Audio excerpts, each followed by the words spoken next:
All right, everybody.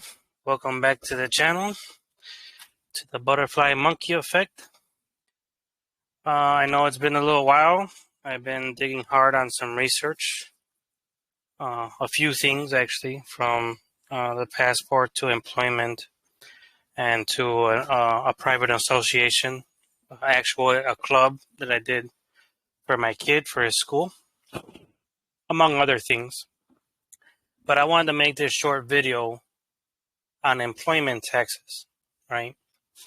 The nature of the tax, the voluntary nature of the tax, how it's constitutional, who does it apply to, and so forth, right?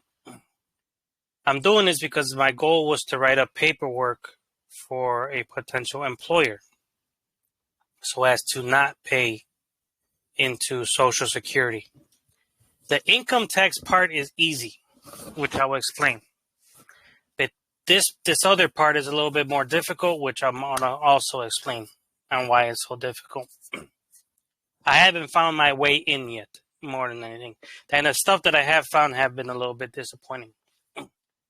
But to start, at least at the beginning, right, is the question, by what authority is your potential employer asking you for your Social Security number? Right? That's the question, right? All right, well, the statute that asks for that is this one, 6109. This is the regulations, right? CFR. But 266109, B and C. Right? B is what applies to you, and C what applies to your employer. Right? Coming here on the regulations, here you have Part B, requirement to furnish one's own number. Now you got to remember that Section 301, Part 301 for the regulations applies to everyone, meaning it's a regulation that applies to anyone who has to do a filing. Doesn't matter if it's an employer, if it's you because of some stocks, you know what I'm saying, or whatever, right? A trust, don't matter, a bank, whatever. It applies. This is the basic regulations for them to ask you for a number. Right here on Part B, first, of course, it tells you every U.S. person and so forth, right? But it's a request requirement.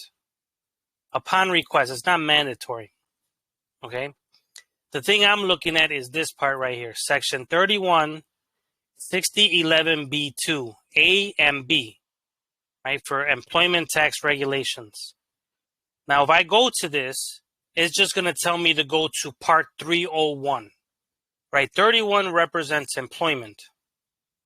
301 represents information and reporting requirements. So it's, what is it, like subtitle F or something, right? So I'm going to go to the next one, to this one, to 31. So 31, 6011B2 employees, right? And this is where the question is. Now, I answered the question, what authority do they have to ask you for a number? Now, the other question is, of course, what authority do they have to try to get it out of you, to mandate it out of you? Like, why are you required to furnish the number? All right, so right here, Section A, or subsection A, subpart B, subpart 2, says every employee who on the day after 1962 is in employment for wages which are subject to taxes imposed by the Federal Insurance Contributions Act. Okay, and that's just the Social Security Act.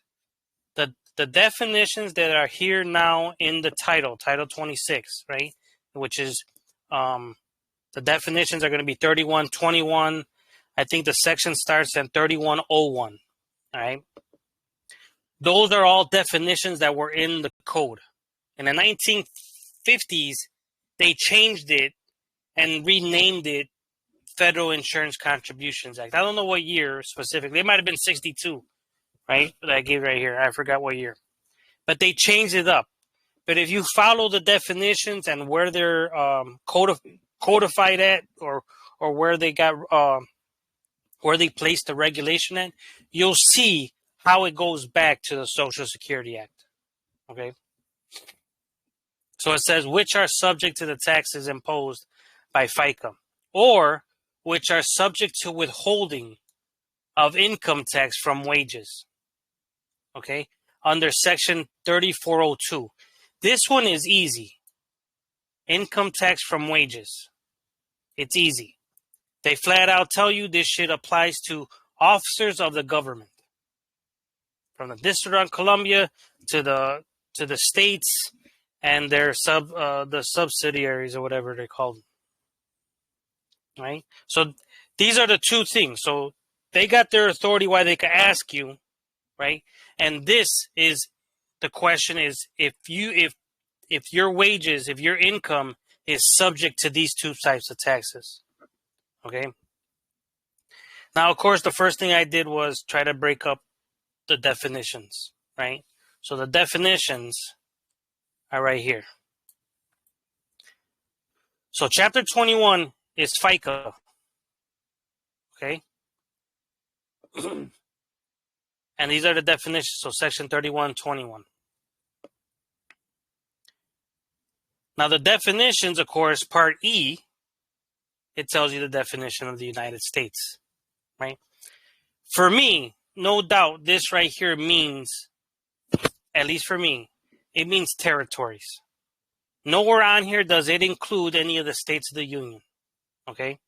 But we know that they do include them. That this act is in effect in the states, okay? But what is it that they created is the real question, right? That'll come later, but that's the real question in the end, is what is it that they created, for what purpose, and who does it apply to? Okay? But no doubt, these definitions, I swear, this shit don't include the states at all, right? So it's like, have they been implementing something that's been unconstitutional?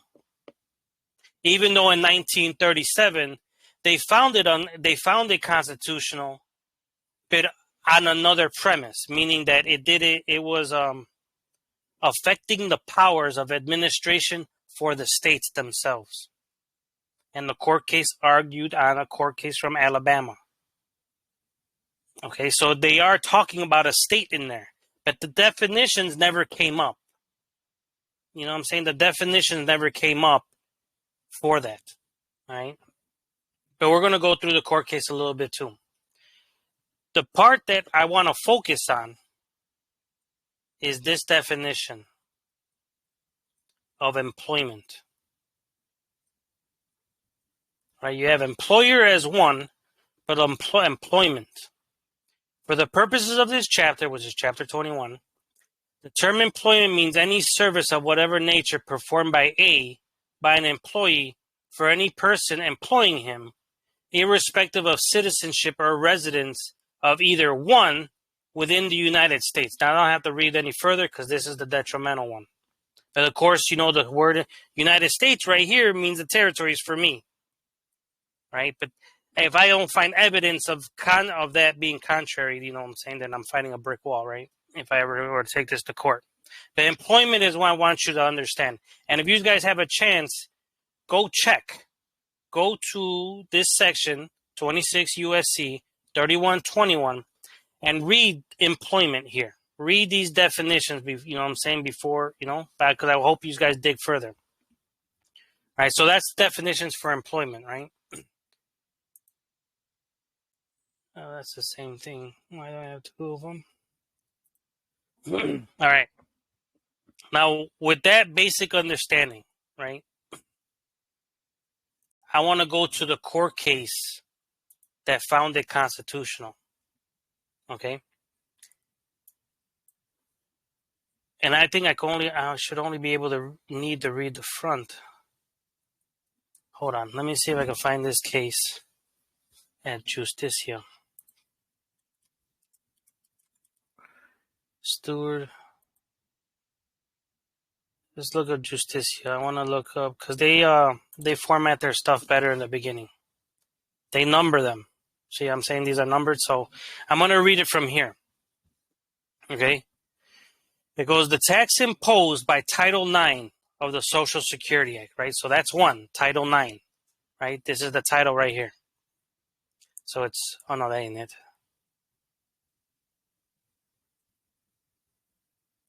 Right here. All right, so this is, wait, that's Title 11.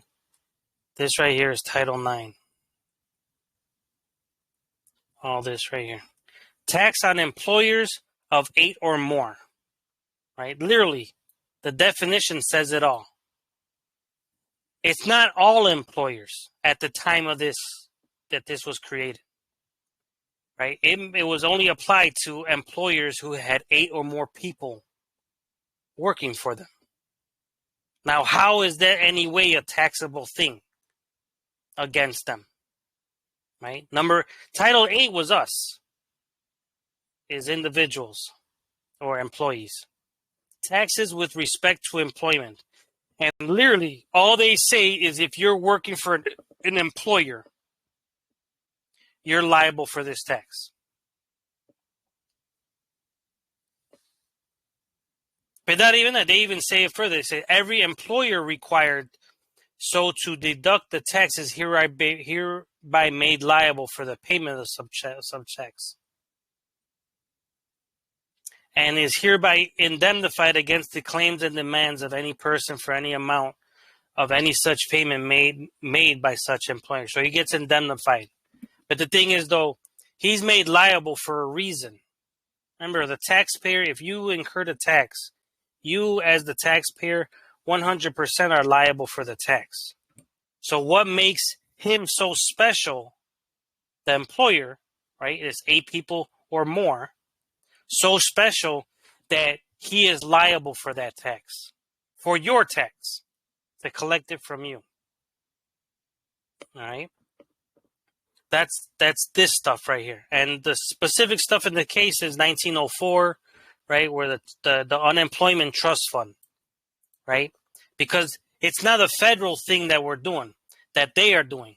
They created the Social Security Act, okay? They found it constitutional in this court case that under the powers of the general welfare of the nation, that the federal government can look out for the citizen. A poor person, actually, that's what they're actually saying. That they could look out for a poor person. No different than how in history governments have always taken care of the insane, of the incompetent, and so forth. Right? They have authority over those people. The poor are not considered independent. Neither is an insane person. A poor person is not considered a person that could be self-governing, good with his own financial stuff and whatever else. Right? That's how I believe that they view them, and which is why they were this was a constitutional thing to do, and that's why, like some people want to argue, right? This is why 1 USC 8. Well, I could just read it from here, right? It states that these terms shall include every infant member of the Homo sapiens, of species Homo sapiens, who were born alive at any stage of the development. Okay? The key word here is infant. It's impossible for me to believe that Title I applied only to babies. Right? Because they're saying the word person, human being, or child and individual throughout all the code, right? Because all acts of Congress, that's how this goes. When in determining the meaning of any act of Congress or any ruling, regulation, or interpretation of the various administrative bureaus and agencies of the United States, the word persons shall include every infant member of the species Homo who are born alive at any stage of development. This word cannot mean baby. So that means that 9 out of 10 times, unless the context in whatever statute you're reading says otherwise. They're always talking about someone who is dependent upon them. An incompetent, an insane person, a pauper, whatever it is. That's who they are speaking to. Okay? That's how I view this statute right here. Section 8, Title 1.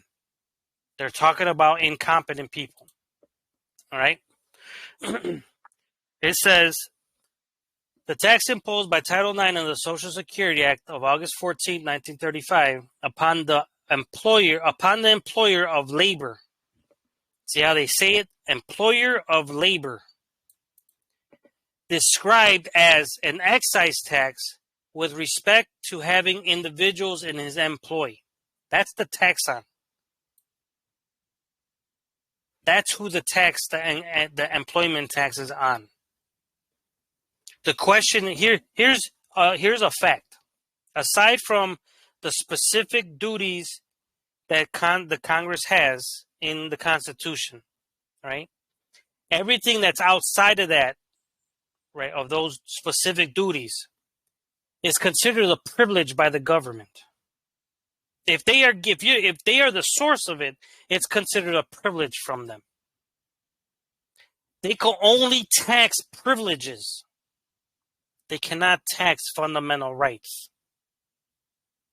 They can only tax privileges and benefits that you're receiving from them.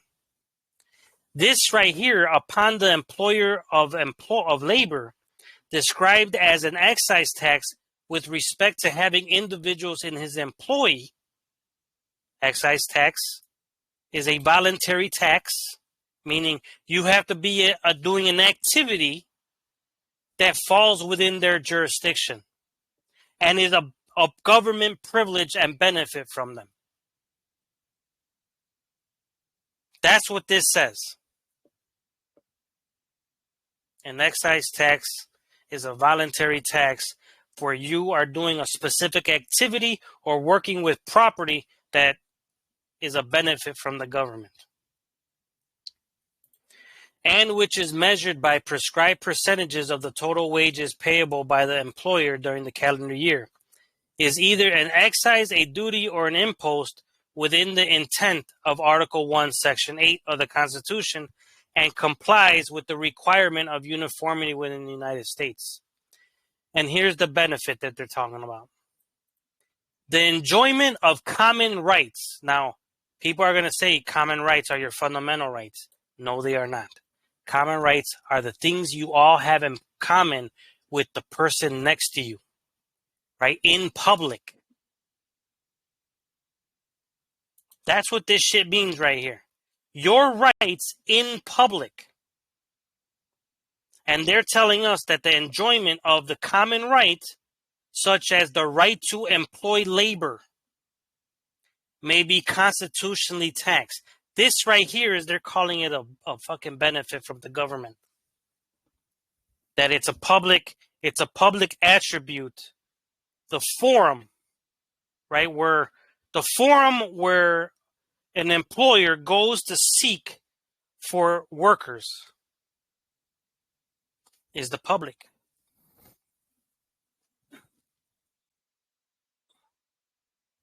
But they don't say it as the right to employ. They are saying that if you will have these individuals working for you, 8 of them. But this is what they're taxing. Such taxation was practiced in England among the colonies before the adoption of the Constitution. And this sentence hurts right here. This one. It hurts because this is a history that they're doing on the case. Right? And if you guys are paying attention to any of the Second Amendment court cases that have been going on, right, from Heller to the Rifle Association in New York or whatever, right? They're using history to find things constitutional or unconstitutional on what the government is doing on the Second Amendment stuff. So this little sentence right here hurts because they're showing that they're using the methodology that the Supreme Court uses as a methodology to test for the interpretation of a statute. says the fact that the Social Security Act, Title IX, exempts the tax employers of less than 8 and does not apply in respect to agricultural labor, domestic service in private homes, and some other classes of employment does not render it obnoxious to the Fifth Amendment. A classification supported by considerations of public policy and practical convenience, which would be valid under the Equal Protection Clause of the 14th Amendment if adopted by a state, is lawful for Tory. I forgot what this meant. Let's look up what that was. A greater reason or more convincing force. Is lawful in the legislation of Congress, since the Fifth Amendment contains no equal protection clause, which is true. And that's why in this court case, you're going to find out that the federal government is incentivizing the states, for lack of a better word, right? The states of the union, right? Since the definitions don't state that it's them, but it's been applied to them, right? That they incentivized employers, not the state. They incentivize employers in that state that has an unemployment law, meaning the state created an unemployment law who administers the funds that they receive for the employment tax under federal law.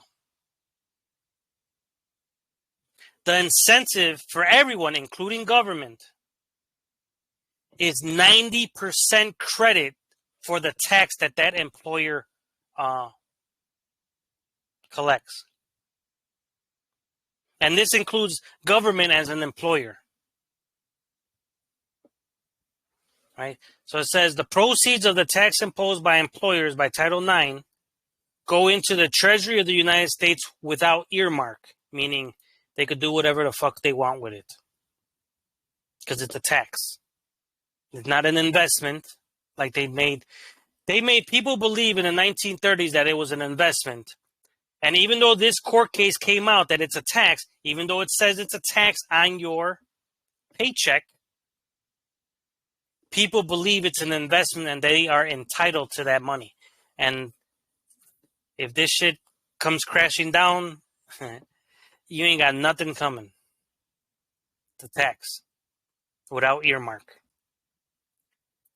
Like internal revenue collection generally, the taxpayer is entitled to credit against the federal tax up to 90% thereof what he has contributed during the tax year under the state unemployment law, provided that the state law had been certified by the Federal Social Security Board to the Secretary of the Treasury as satisfying certain conditions designed to assure that the state is genuinely an unemployment compensation law and that contributions will be used solely in the payment of compensation and be protected against loss after the payment of the state. So here, the federal government, right, the state government needs to comply with the Federal Social Security Board in their unemployment compensation law if they want to benefit from the 90% tax credit. Otherwise, it would be their own unemployment compensation law. Okay? But here they actually tell the states, but the money you collect, you can't use it for nothing else except for the purposes that we're stating. So they're telling the states they can't use this money for nothing fucking else. But here, we're being told that the Treasury has marked them without an earmark. They could use it for whatever. Which is also, of course, in the 70s what they actually did, right? Or 1982? Reagan? He opened up the coffers to leave IOUs in there. Let me think what else I could read out of here.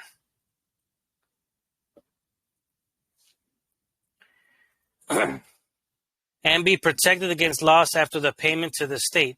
To these ends, Title IX provides, among other things, that to be approved by the Federal Commission, the state law shall direct that all money received in the state unemployment fund shall immediately, upon such receipt, be paid over to the Treasury Secretary to the credit of unemployment trust fund for that state, and that all money withdrawn from the unemployment trust fund by the state agency shall be used solely in the payment of compensation exclusive of expenses of administration. So they get paid out of that too, which is just as bad. You know, you got these public officials making $200,000, $300,000, $500,000 a year, right? And people are getting peanuts for the shit that they put in. So that's, you know, this, and that's the state doing that. That's not the federal government. That's the state doing that. The Secretary is empowered to invest in government securities upon portion of this fund, and his judgment is not required to meet current withdrawal. So they, you know, they could do stuff. They could use some of this invest in securities, right, where they could use such money that's not in demand to be used for something. Like the state, some state is not calling for this money. And out of it, he is directed to pay to any competent state agency such claims as they may duly requisition from the amount standing to its credit. The taxpayer's credit against the federal tax depends on compliance with these statutory provisions. The state, however, is under no contractual obligation to comply, but at its pleasure may repeal its unemployment law and withdraw its deposit from the federal treasury. And that's the crazy thing. It's the states that did it to us. Now, here's the catch though. The federal government, by this case, assuming that it's constitutional on whatever theories they came up with, the federal government still has the right to go collect that money. How they go and collect that money is going to be the question. You know, they're using the states to collect that money by incenting them with 90% credit, employers and everything. But in reality, they don't have to do none of that shit. They tell you that the employer, it's an excise tax for the employer. And they just told you here the government could withdraw at any time.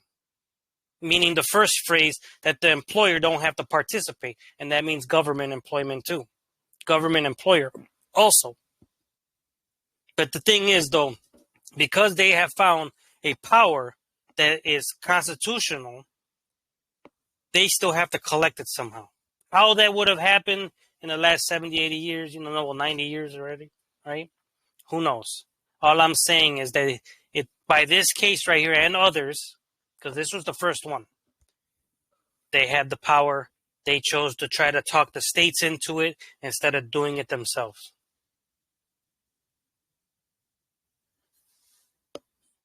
This is the held part right here. So, 1, assuming that the federal tax cannot be treated as revenue provision standing apart, but must be tested in combination with the 90% credit provision, the tax is not void as involving an unconstitutional attempt to coerce the states to adopt unemployment compensation legislation approved by the federal government. The problem of unemployment is national as well as local, and in promotion of the general welfare monies of the nation may be used to relieve the unemployed and their dependents in economic depression and to guard against such disasters.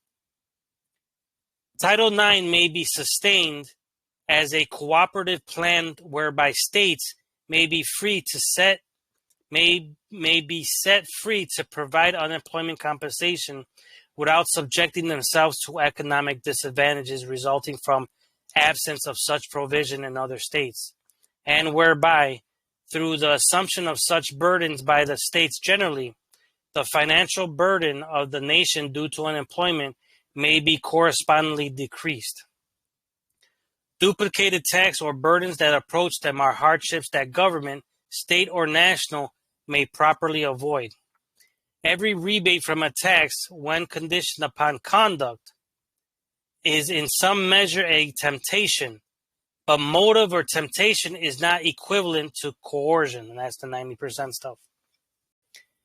If it be true to say that the power akin to undue influence may be exerted by the national government on the states, the location of the point at which the pressure turns into compulsion and ceases to be inducement would be a question of degree, at times perhaps of fact. The point had been reached when Alabama, by passing their unemployment law, evinced her choice to have relief administered under laws of her own making, by agents of her own selection, instead of under federal laws administered by federal officers. So Alabama's already doing it. And it's not the only one too. It's at that time of this case, there was like 17, I think they stated in this case, there was like 17 that already have implemented some type of unemployment unemployment law.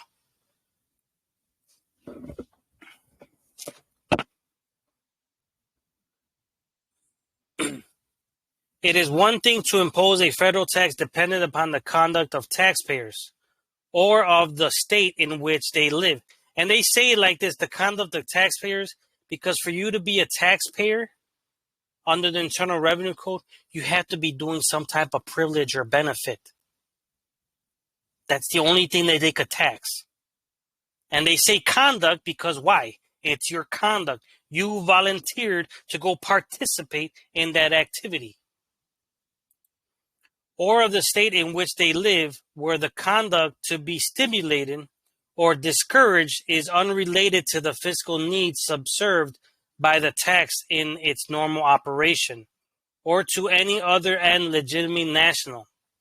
It is quite another thing to say that a tax will be abated upon the doing of an act that will satisfy the fiscal need.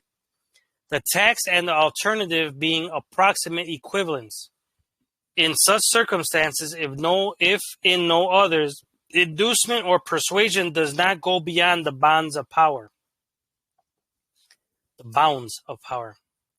No surrender of power is essential to the quasi-sovereign existence of states is required by Section 903 of Title IX. Why do they say quasi-sovereign?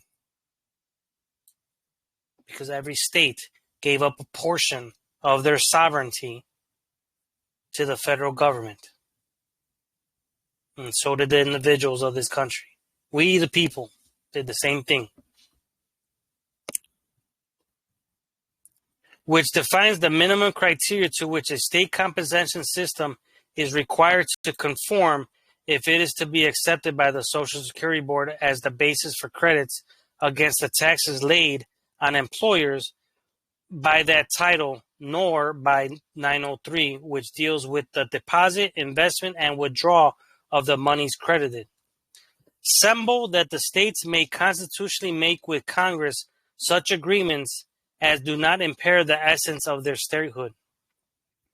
Title III of the Social Security Act, which appropriates no money, but authorizes the making of future appropriations for the purpose of assisting the states in the administration of their unemployment compensation laws, is severable from Title IX, and its validity is not at issue. And they affirm the thing here. Now, this case, they go into it big, though. They talk about the independence of the states. They talk about Texas versus White, right, which dealt with that case dealt with why the federal government had the power to intercede in the states that were in rebellion and bring them back into the Union. Because this Union was built to be indestructible. You cannot leave just because you want to leave as a state. You have to be voted out by like 75% of all the states allow you to leave. So under the same context that they're doing this, right, the general welfare and shit like that, in that case in Texas, they did the same thing. that under these provisions in the Constitution, that it was the duty of the federal government to maintain the republic, to maintain the union, as it is written in the Constitution. That's where that power came from, and why they did what they did with the states and everything after the Civil War, with the Reconstruction Acts and all that stuff, right? But this case is using the same logic. They just went through a Great Depression. People are broken on the streets. My only question, say that is a thing that they have, a power that they have. Granted, fine, okay. But they mixed in a commercial aspect. They're using a general welfare provision in the Constitution to implement a tax on something that's commercial. At least I'm assuming that's commercial. Why? Because it deals with, for them to tax something that has to be a privilege, and if it comes from the federal government, it has to deal with interstate commerce in some way. So this right here, employers of 8 or more, right? It hurts because they're not. How is that interstate commerce? You see what I'm saying? So I know I'm looking for something else to argue my point on this, right? But what I want to do on this video is to at least show you what they are using to state that this is constitutional. But it's an excise tax on the employer, so he doesn't even have to participate in it. That's the fucking crazy thing. He doesn't have to actively go and participate and sign up for it. But if that employer is receiving other benefits and privileges, or is in interstate commerce or something else, then just based on that benefit, the federal government might impose, hey, since you're over here doing stuff in our neighborhood, right, in interstate commerce, we need to make sure that your employees have unemployment rights to them. So you have to, since you want to be over here to make money, we're going to put this as a condition on you for this benefit that you want to receive from us. Those things also give you that minimum contact that you don't want. But no doubt, the fact that in this case, they flat out tell you that it's an excise tax, that's voluntary for the employer, man, granted, find an employer that does not want to do that. My buddy has done it. He owned barbershops. The Federal Reserve, the IRS used to call him all the time, talking about when you're going to get your employers to sign up as employees. Doesn't have to. That's the whole thing about it. He doesn't have to. But I wanted to lay that out first, okay? Or at least my main point, all right?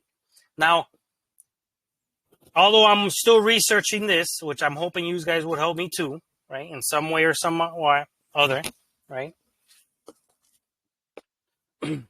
Is how does this apply to us?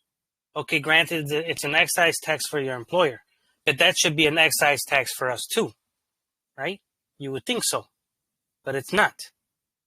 It's an excise tax to the extent for us that we don't need to go work for someone that is under the unemployment laws, that's taking on that has incorporated the federal unemployment laws in its business. That's it. That's it right there. I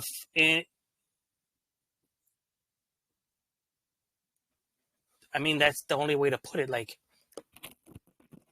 it's voluntary for you to the extent that you don't go and work for that employer who has incorporated that type of law into their business.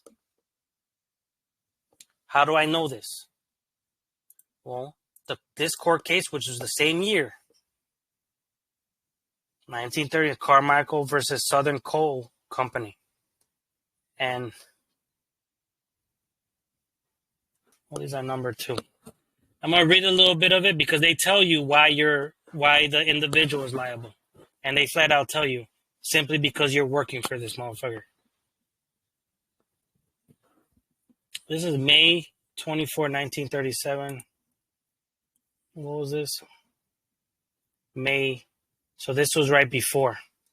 So this was, well, no, this is the same day, decided May 24th. These all were decided on the same thing. This was argued the 7th and the 8th of April. This was argued on the 9th. But they got decided on the same day. It says, the Unemployment Compensation Act of Alabama sets up a scheme for providing unemployment benefits for workers employed within the state by designated classes of employers. So, again, designated classes of employers. These include all who employ 8 or more persons for 20 or more weeks in the year, except those engaged in certain specified employments. The employers are to pay certain percentages of their total monthly payrolls into the state unemployment compensation fund, and each employee is required to contribute to the fund a percentage of his wages.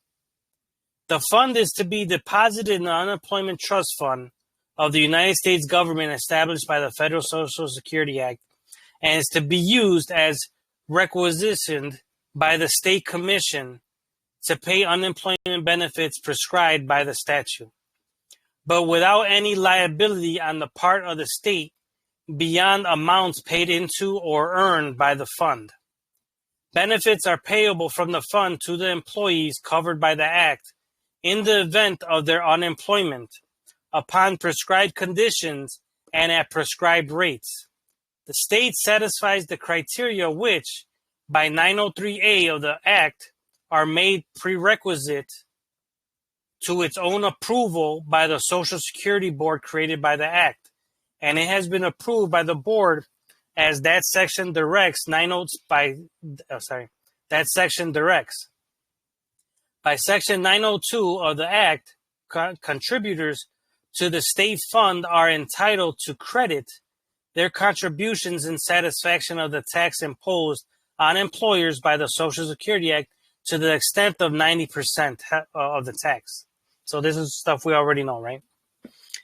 The tax as an act employing the act as an act taxing employers is within the state taxing power. So they're talking about the Alabama one, right? Within their state taxing power. Taxes are the means of distributing the burden of the cost of government commonly levied on property or its use, but likewise leviable on the exercise of personal rights and privileges, including the exercise of the right to employ or to be employed.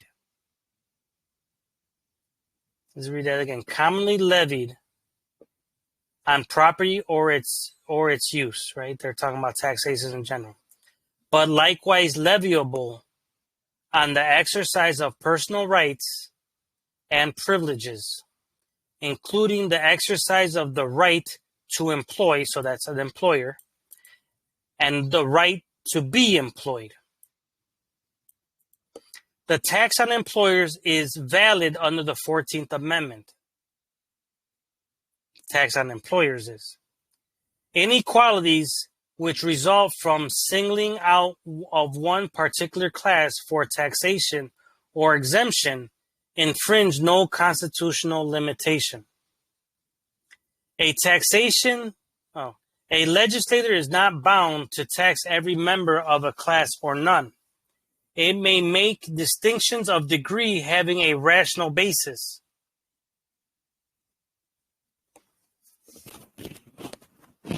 What did I leave off there? I got distracted. Rational basis, and when subjected to judicial scrutiny, they must be presumed to rest on such a basis if such would exist under any conceivable state of facts. Exclusion from the tax of employers of less than 8 is a distinction of degree, such as the law is often called upon to make, and is furthermore justified on the ground of administrative convenience and expense. The exemption of a particular class of employers, those who employ agriculture laborers, domestic servants, seamen, insurance agencies, or close relatives, and the exclusion of charitable institutions, interstate railways, or the government of the United States or of any state or political subdivision, whereby the subject of the tax is confined to those who employ labor in the processes of industrial production and distribution, is not arbitrary. This right here is big, because now they told you a more specific on who they're talking about. Now, this right here is the Act of Alabama. This has nothing to do with the federal, but they're in their provisions. They're very similar, because they have, the act that came out in 1935 was challenged in 37. So there's probably a good chance that they already had paperwork in writing to be in compliance with the federal law before 1935, right? So what we're reading here is damn near a copy of the federal version. But here, they're stating something extra. For whatever reason, right? They're stating something extra. And that extra is this industrial part. Where'd it go? Right? Whereby the subject of the tax is confined to those who employ labor in the processes of industrial production and distribution, is not arbitrary. Now, why would they say this, right? Like these two. What is it about these two things? Because in the end, it has to be dealing with interstate commerce. It has to be the privilege. What is the privilege? I don't believe that 8 persons or more is the privilege. Because they could change that at any time. They could say it's 4. Actually, I think that's what it is today. Hold on, let me see. I think I got this up. It's going to be under...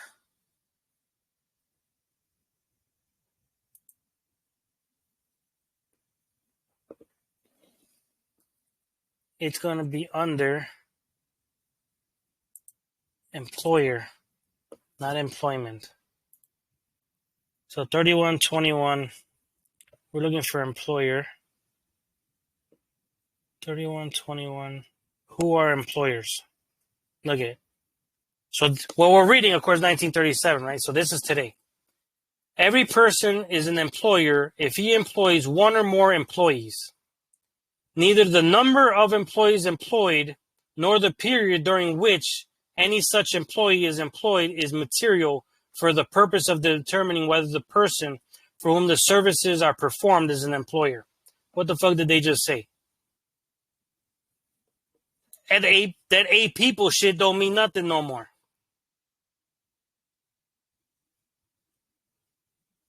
You see what I'm saying? There is none of that no more. They took it off already. And there's no doubt that, of course, just being an employer is not a federal benefit. So let's look up this definition real quick. I want to go to employer. So B was 2, 1 was wages, A is wages, B is employment, C is employer. So what I just read from was the regulations. Now this is the code. So this is 3121, the code, and the regulations I read, it was 3121D-2 or something. Fuck it go. It's C.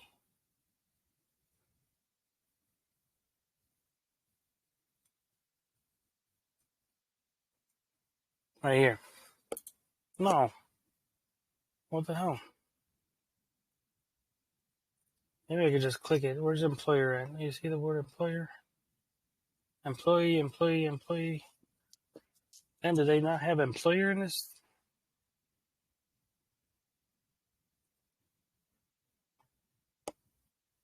They got American employer. Is it in this one?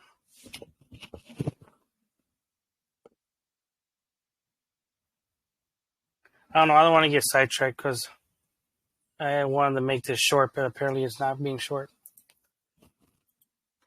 But this right here is going to be a key phrase right here. Processes of industrial production and distribution. Where the public interest is served, one business may be left untaxed and another taxed in order to promote the one or to restrict or suppress the other.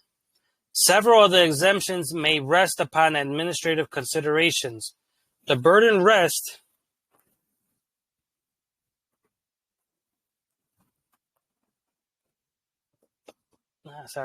got distracted again. The burden rests upon those who complain of showing that there are no differences between the exempt employers and the industrial employers who are taxed, sufficient to justify differences in taxation.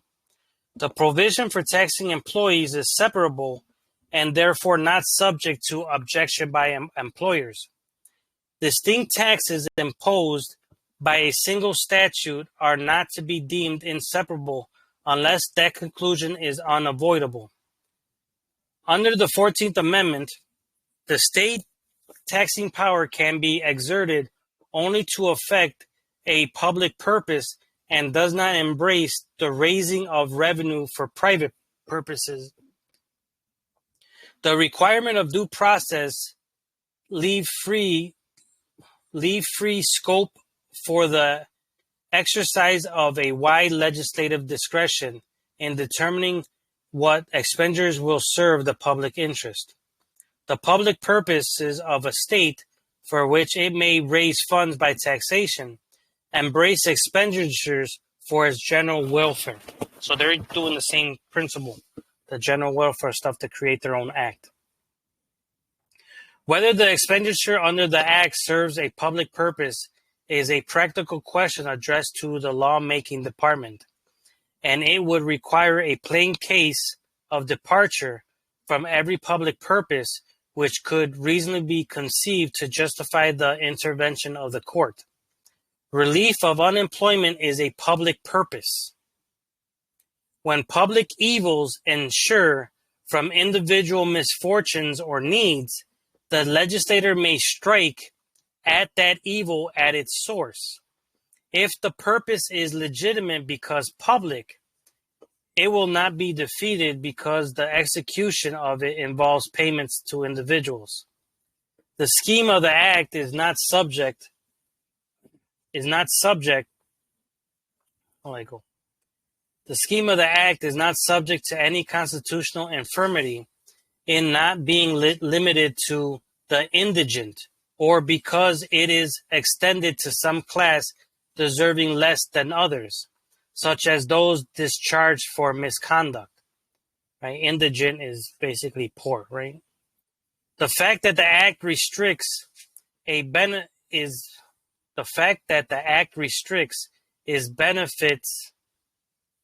benefits to employees of the class of employers who are subject to the tax does not render it arbitrary or discriminatory in violation of the 14th Amendment.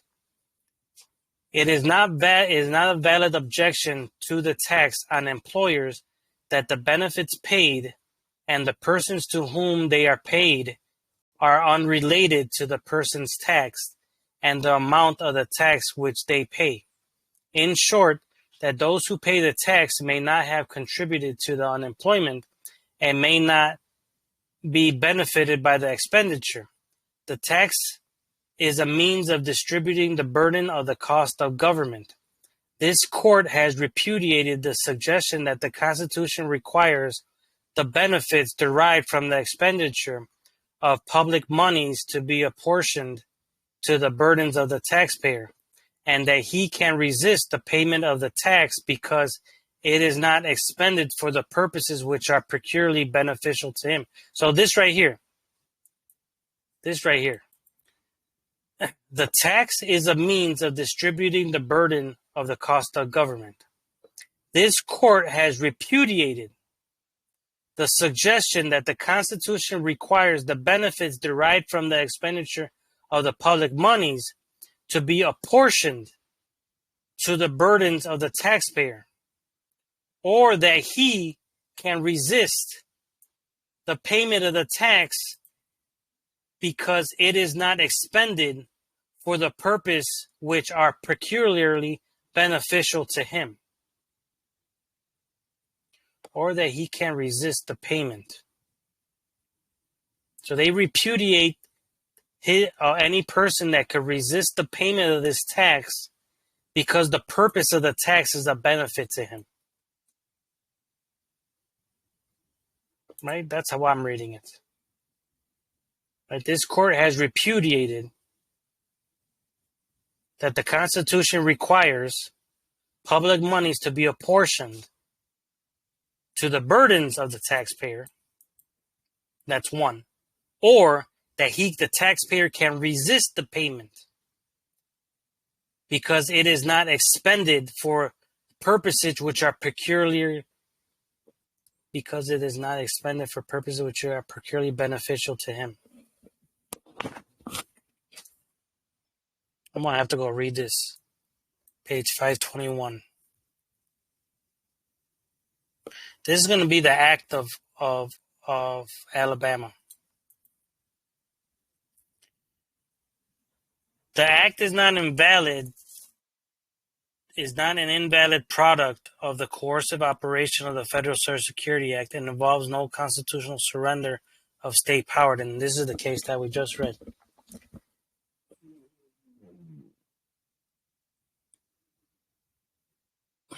Appeals from the decrees of district court judges restraining the present petitioner's office of Alabama. General burden by the Supreme Court has construed that the state act as to hold that by its terms it would be invalid of Title IX or Title III of the Federal Act is unconstitutional.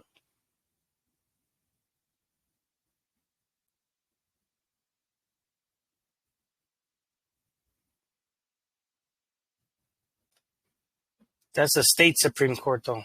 Alabama Supreme Court. Title IX and III of the Federal Act are beyond the congressional power. They are invalid because A, the obvious purpose is to constrain the several states through coercion and purchase to enact employment compensation laws conformable to the pattern prescribed by Congress. And B, they constitute an effort on the part of Congress through the exercise of its spending and its taxing powers to control the several states in matters expressly reserved to the states and to the people by the 10th Amendment. The Federal Act is invalid because it contains an illegal delegation of legislative and judicial powers to the Federal Social Security Board. The exactions imposed on employers by Section A, B, C, and D of the State Act are in violation of the 14th. So that's the Supreme Court of Alabama. The State Act takes private property from one class for the use of another. Its purpose is not a public purpose in the sense in which those words are used as justifying the taking of private property. The exactions imposed by the State Act are in violation of the 14th Amendment because in their classification and other features, they are unreasonable, arbitrary, and capricious. The Act interferes with the right of free contract of both employers and employees. The exaction takes money from one arbitrarily selected group for the benefit of another. But that's the Supreme, like I said, that's the Supreme Court version. All right, appeals from the decree. This right here is what the Supreme Court is ruling. This first part.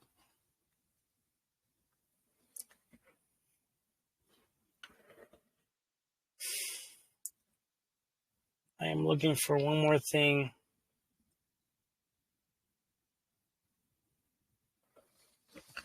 I forgot where it's at though. But in this case, the Stewart case, right? If you go to the bottom, you'll see the dissenting opinions too, man. They are compelling. Like what the Alabama court just said right here. But in this case, the Stewart case, they go into it deeper on how easily or the temptation. No, not the temptation. That the states could be dependent on the federal government. That's what it is.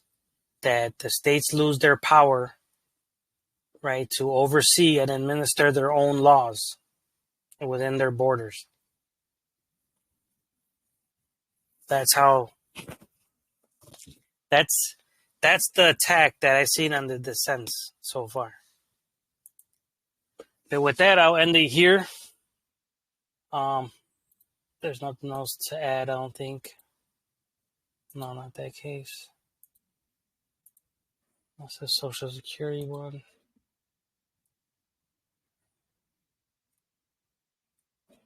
It's definitions of these. 7701. Okay.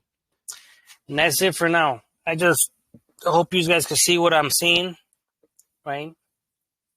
Who the tax is on, right? Now, in terms of federal government stuff, they don't state specifics like they did in Alabama. They're specifically taxing, distributors and industrial processes. That's who that tax was on, and that tax was on for in those businesses of employers of 8 or more. If the state is doing it, there's no doubt that the federal government had that doing it too. But it's not the 8 or more persons that's the basis for the tax. The basis for the tax is the activity that those companies are doing. That's the basis of it. I'm hoping with your help, we'll make a connection on how the federal law is intertwined with interstate commerce so as to make it voluntary for the employee also. Not just the employer. It's already voluntary for the employer. He could choose not to opt in. Literally. And stay out of anything that would be construed as interstate commerce and everything else. That's all I have for now. I thought I had one more thing, but I can't remember right now. I want to make a more thorough video on this topic, and I'll probably read the cases thoroughly, right? But this was just on the top of my head that I didn't want to get lost before speaking about it. And with that, have a good one, guys. I'm out.